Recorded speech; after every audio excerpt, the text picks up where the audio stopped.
imagine this, right? Because I know you have been exactly here. You wake up, Oh, yeah. you make your coffee, you sit down at your desk, and you are feeling absolutely determined. Like today is the day. Exactly. Today is different. Today, you are finally going to finish that massive project you've been, putting off for weeks. So you open your laptop, you take a deep breath, and then your phone lights up. Just one little notification. Right. One single, seemingly harmless notification. And you tell yourself, I'll just check this one message and then I'll dive in. But we all know how that goes. It takes less than a second for the whole plan to just unravel. It really does. Yeah. Because 5 minutes mysteriously turns into 15. And 15 morphs into, 45. Yeah. Suddenly, you aren't working on your project at all. You're deep into, I don't know, a 40-minute video about the Bronze Age collapse. Right, or you're reading this endless thread of arguments between total strangers. Or scrolling through photos posted 3 years ago by someone you haven't spoken to since high school. It's an incredibly frustrating, just universal human experience. But what really stands out in the source material we are examining today is this profound shift in how we view that frustration. Yeah, that's exactly what we're getting into today. That's the core mission for this deep dive. We are taking a look at this fascinating stack of research articles in behavioral science to unpack the real, biological mechanics behind why our brains consistently choose mindless scrolling over our biggest goals. Because the strange part isn't that you wasted 45 minutes. The bizarre, almost unsettling reality from the research is that your brain actually engineered that distraction on purpose. It wanted you to abandon the project. Which is such a massive aha moment running through all these sources. Yeah. Right? The fact that your struggle has absolutely nothing to do with being lazy or lacking, moral discipline. Right. We constantly view distraction through this lens of personal failure. We blame our own character.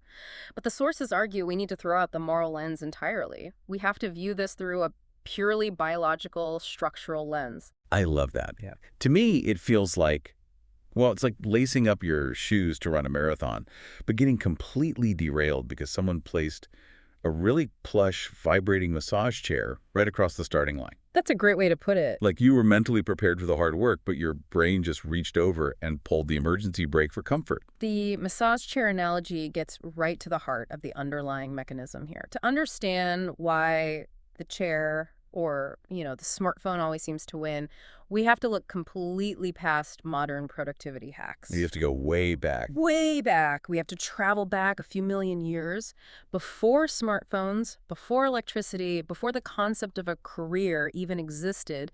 The human brain evolved with one incredibly simple, overriding directive. Which was just to keep you alive. Exactly. It had to keep you alive. And keeping you alive meant hoarding resources, specifically metabolic resources. Because the brain is basically an energy hog. Yeah. Oh, an absolute energy hog. Let's look at the sheer energy cost. Your brain only makes up about 2% of your total body weight, but it consumes roughly 20% of your daily caloric intake. Wait, 20%? Just for sitting there thinking? Just for existing and functioning. So, thousands of years ago, calories were scarce and energy was incredibly precious. Every single unnecessary burst of mental or physical effort could literally mean starvation. So evolution stepped in. Right. Evolution developed a specialized threat detection center in the brain, which includes a structure called the amygdala. And this system treats unnecessary energy expenditure as a mortal threat. So wait, the brain views hard work the same way it views a physical danger, like a tiger or something. On a fundamental biological level, yes. The brain's primitive survival system rewards one behavior above absolutely everything else, and that is saving energy whenever possible. Wow. Let's look at the cave analogy from our text to see how this actually plays out. Imagine our distant ancestors are presented with a choice between two food sources. One is an easy cave, offering a small amount of immediate accessible food right at the entrance. The other option requires climbing this steep, highly dangerous mountain to maybe find a larger food source. So the survival system is doing the math on the calorie burn. Exactly. It's constantly calculating. And the easy cave wins because the calorie return on investment is guaranteed, whereas the mountain might burn more calories than you actually get back. The easy reward always won. And that ancient calorie hoarding instinct, it hasn't gone anywhere. Only the environment has changed. So today, for you, sitting at your desk, your smartphone is the easy cave. Exactly. Every notification, every Every endless scroll offers your brain exactly what it evolved to prioritize. It's a quick, predictable reward, instant certainty, and almost zero metabolic effort. Okay, but hold on. I mean, I struggle to buy the caveman excuse entirely. Right. Because we live in modern cities now. We have grocery stores. We are so far removed from the savannah.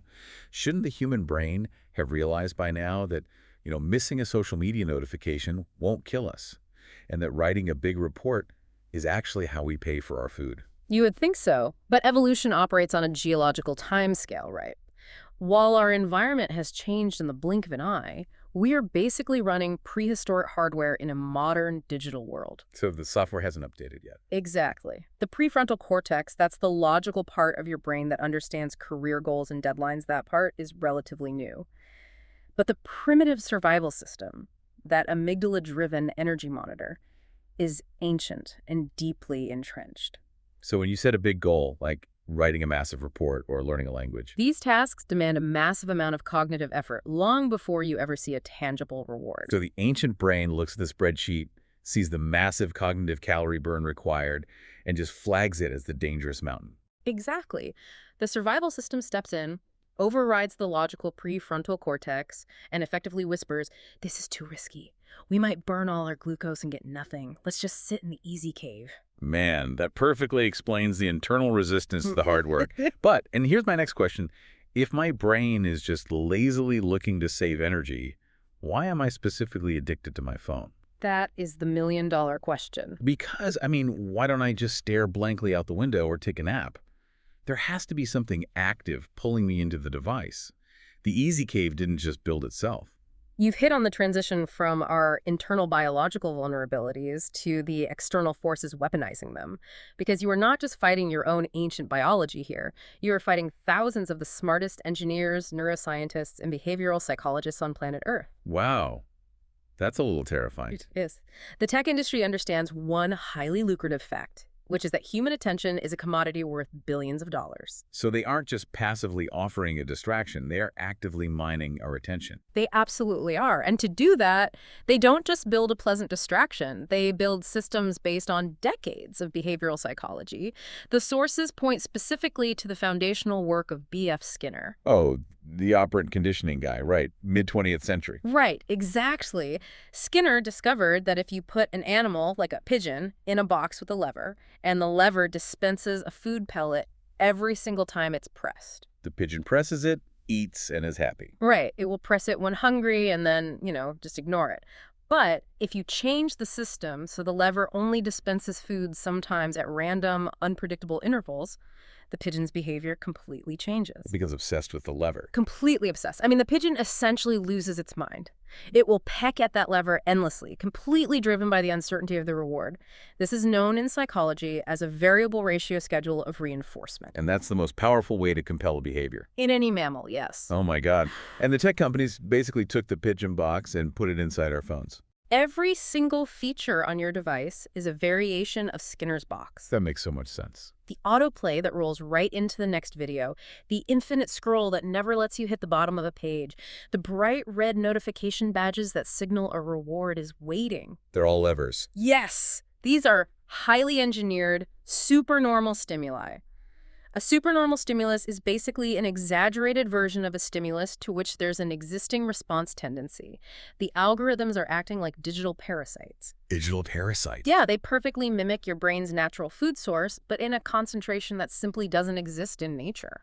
So when we sit there at our desks, beating ourselves up for lacking willpower, we are fundamentally misunderstanding the battlefield. Totally. We think we are just deciding between working and not working. But we are actually trying to win a biological war against a system that has been explicitly designed, optimized, and A/B tested to bypass our self-control and hijack our foraging instincts. The deck is entirely stacked against the prefrontal cortex. These companies have teams of experts working every single day, analyzing massive data sets, asking themselves, what slight tweak to the user interface will keep this person here for just 10 more seconds. It's like bringing a spoon to a laser fight. Exactly. But if the tech companies are building these digital Skinner boxes, what is the actual biological hook? Like, what is the physical mechanism keeping us pulling that lever when we know we should be working? The primary weapon being deployed against you is dopamine. But, and this is key, our sources highlight a critical need to clear up a massive public misunderstanding about what dopamine actually does in the brain. Right, because the popular conception is that dopamine is the pleasure chemical. Like if I eat a piece of cake, I feel good, and that feeling of pleasure is the dopamine. That is the widespread belief, yeah. But neurologically, it really misses the mark. Dopamine doesn't create pleasure. It is the molecule of anticipation. Anticipation, not pleasure. Right. It creates the drive to seek out pleasure. It is the chemical of curiosity and possibility. The sources reference these famous studies by neurobiologist Robert Sapolsky, who measured dopamine levels in monkeys. Okay, how did that work? So he trained them to know that when a light came on, if they pressed a lever 10 times, they would get a treat. And Sapolsky found that the massive spike in dopamine didn't happen when the monkey ate the treat. Wait, really? The spike happened when the light came on? Exactly. The dopamine spiked at the signal before the work was even done. The brain releases dopamine to give you the motivation to pursue the reward. And then Sapolsky took it a step further. What did he do? He changed the experiment so the monkey only got the treat 50% of the time after doing the work. So it wasn't guaranteed anymore. Right. And guess what happened to the dopamine levels? They went up. They went through the roof. The uncertainty, the maybe, supercharged the anticipation. Oh, wow. So the uncertainty is the gasoline. It's not about enjoying the reward. It's the thrill of the hunt for the reward. This is the exact psychology of a casino slot machine. Think about it. When you pull the lever on a slot machine, you have no idea what you're going to get. Right, you might get nothing, or a small payout, or a jackpot. And that variable uncertainty is what keeps the dopamine baseline elevated. It keeps the player glued to the seat, pulling the lever again and again. Which means pulling down with your thumb to refresh a social media feed is literally the exact same physical and psychological motion as pulling the lever on a slot machine. It really is. Your brain doesn't know what's coming next. It could be a boring update, a devastating news story, or a hilarious video.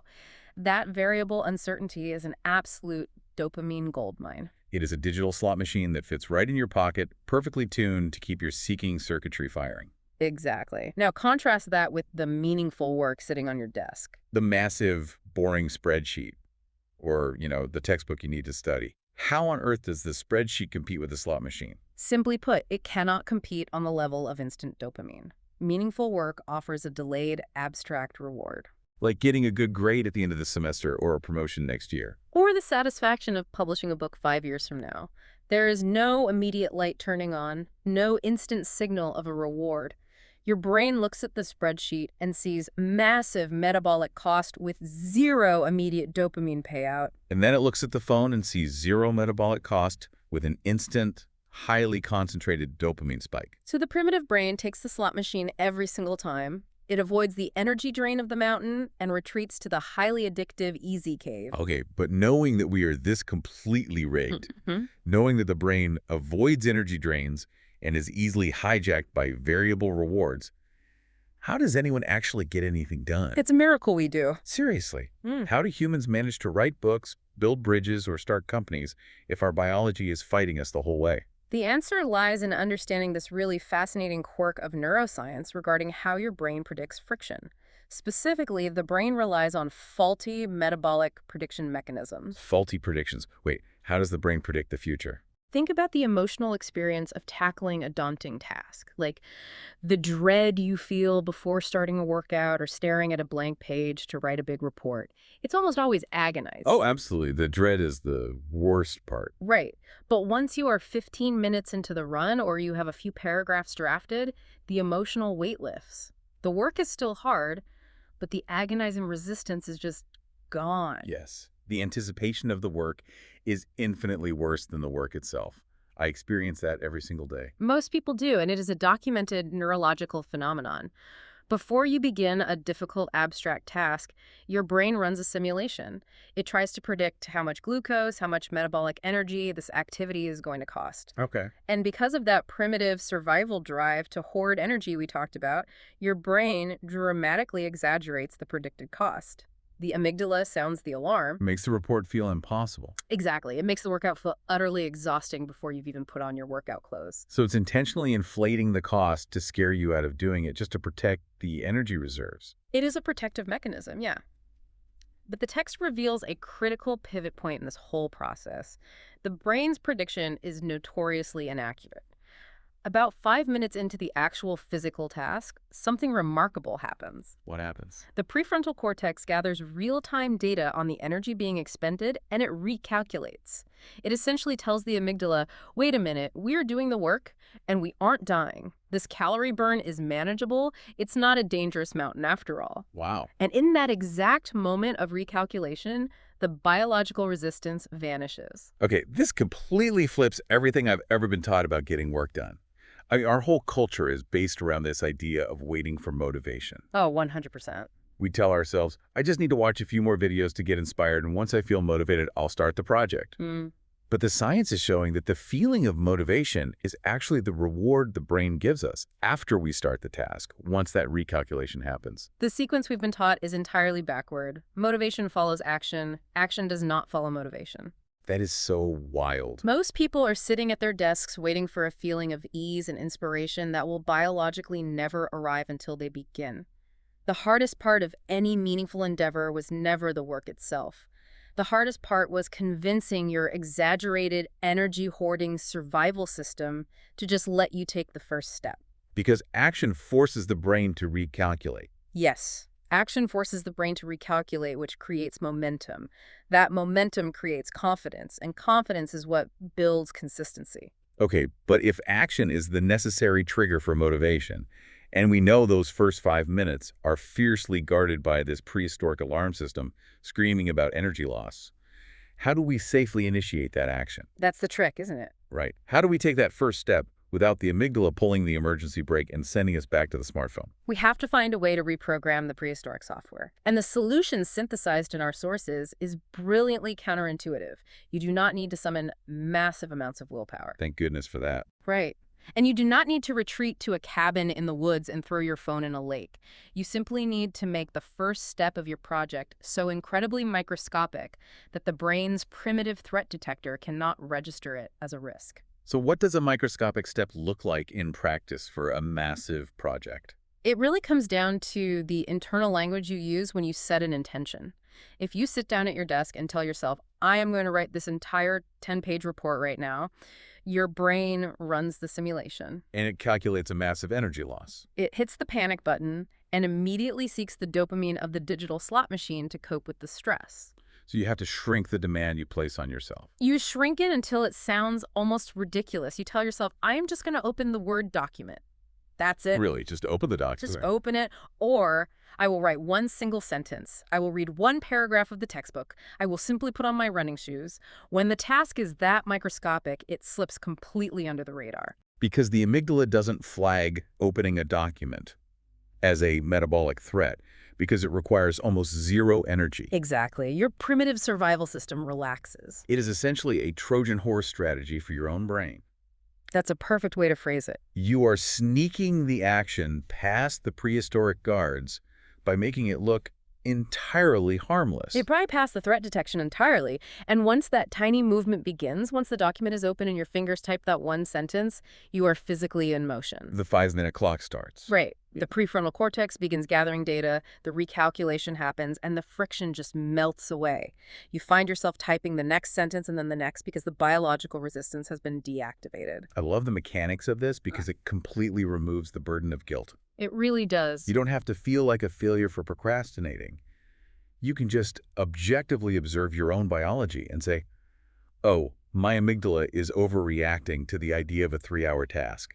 I am just going to trick it by committing to 1 single minute. And those small Trojan horse actions might feel insignificant or even silly in the moment. But the behavioral science emphasizes that this is exactly how lifelong habits are forged. That's all about tiny repetitions. Real productivity isn't built through grand, exhausting bursts of willpower. It is built through tiny, frictionless repetitions that slowly rewire the brain's expectation of effort. Which brings us to a really incredible, practical challenge from our source material that I want to hand directly to you, the listener. It's a 30-minute experiment, and I want you to try this tomorrow morning. It is an excellent test of all the biological mechanics we've just unpacked today. Okay, so tomorrow morning, do not touch your phone for the first 30 minutes after waking up. Not because phones are inherently evil, but because your early morning attention is your most valuable cognitive asset, and, your dopamine baseline hasn't been spiked yet. Right, keep that baseline stable. Instead, pick one meaningful task. Just one. Use the Trojan horse strategy. Tell yourself you're only going to open the task and commit to working on it for exactly 5 minutes. Just 5 minutes. Give the prefrontal cortex enough time to override the amygdala and recalculate the energy cost. And if you find yourself in the flow state and want to continue after 5 minutes, keep going. If you don't, if the resistance is still there, let it go. Try it again the next day. The whole point of the experiment is to prove to yourself physically that the massive wall of friction you feel is largely a biological illusion. Synthesizing everything we've uncovered today, I think the overarching takeaway here is profound. Your brain is not your enemy. It is an ancient, highly evolved survival machine that is simply trying to protect you from burning calories in a world that no longer starves you. It's just trying to help in a very outdated way. Exactly. Once you truly understand the mechanics of your own biology, the energy conservation, the dopamine spikes, the faulty effort predictions, you can stop blaming yourself for being distracted. You can drop the moral judgment. And that removal of guilt is the exact space where real, lasting change takes root. It changes everything when you realize you're fighting a structural battle, not a moral one. And, as we wrap up this deep dive into the source material, there was one specific insight that hit me hard. The quality of your life is determined by what consistently earns your attention. Such a powerful quote. Right. So I want to leave you with a thought to mull over. If human attention is literally worth billions of dollars to these massive tech companies, think about your own personal attention bank account. It is the single most valuable currency you possess. Once you spend it, you cannot earn it back. Exactly. What could you build for yourself, for your family, or for your community if you just reclaimed even a 10% tax back from those tech algorithms?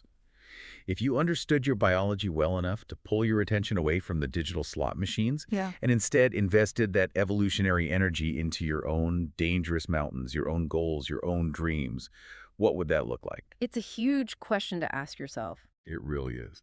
Thank you so much for joining us on this deep dive. Remember, the next time you're lacing up for that marathon, don't let anyone, not even your own prehistoric brain, trick you into sitting down in the comfortable chair at the starting line. Protect your attention. We'll see you next time.